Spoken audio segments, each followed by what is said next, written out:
Travis Wayne Goodzo. So the 3-minute video wasn't enough time to test if YouTube's still cyber attacking me, extorting me to be silent.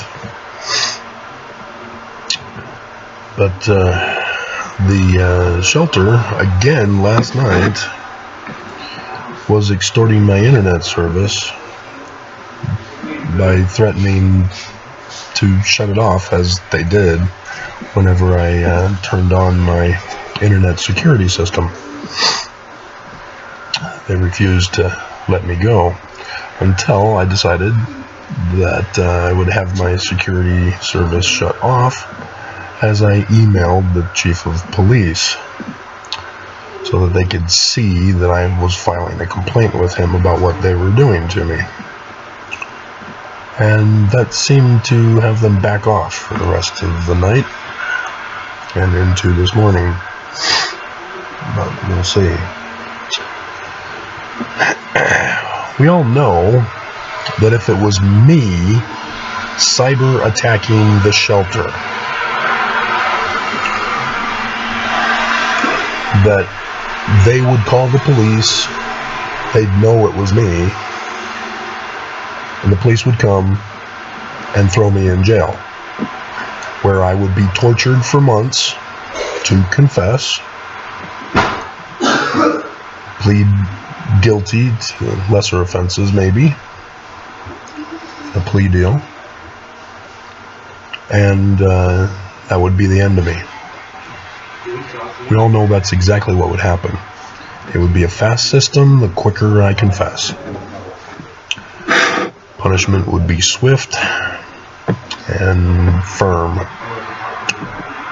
But it's the shelter who's cyber attacking me. I know it's them. My internet security informed me it's them. Gave me their IP addresses. So it's just a simple matter of going to the computers, identifying which computers they are. And yet, they're not getting arrested, are they? Nope. Instead, because they're a private company funded mostly by the government, the LDS Church's $3.3 million for the shelters is insignificant to the $300 million of the government, your taxpayer dollars. And as a result, they're able to extort the government to back off and leave them alone, to allow them to continue to commit crimes against me and others of us as we're being held hostage and human trafficked, so that the church can make a profit off of us, as I've done the videos about, through tithing. And so justice does not get served. And they're able to escalate their crimes and do all sorts of atrocities, like I said, human trafficking. And they hold the employees hostage, saying, well, if you financially punish us or if you lock us up, which they should be, these are felony charges for cyber terrorism attacks, then all these people are going to be unemployed. You know, the security guy who just did his rounds here, fired. You know, the security company no longer needed here, because this place is a criminal operation and is shut down.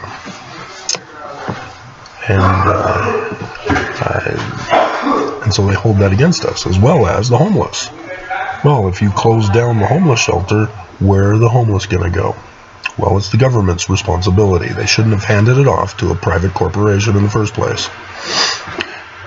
Health and Human Services, that have now been merged together, are the ones responsible. They already have the department. They'd be the ones overseeing it, be funded by taxpayer dollars already, so keep it going.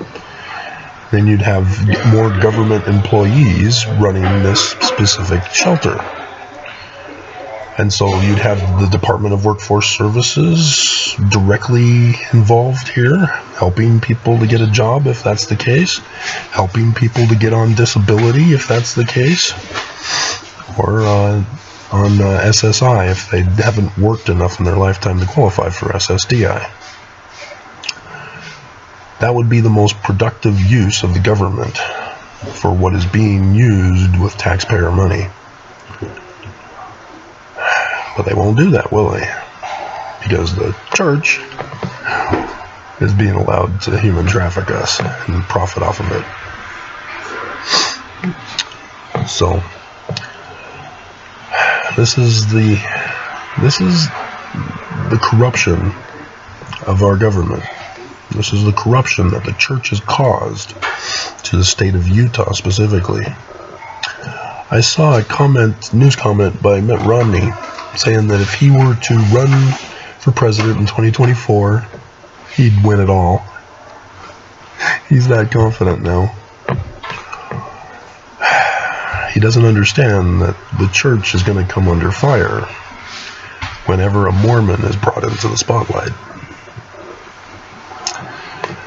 And so, yes, there'll be more pictures of him and his wife in the magic underwear and other exposures of the Church of Jesus Christ of Latter-day Saints. Because the national press that are not beholden to the threats and extortions of the church will be able to investigate. And like the Associated Press and Vice News, they'll be able to come out with more stuff that the church is guilty of.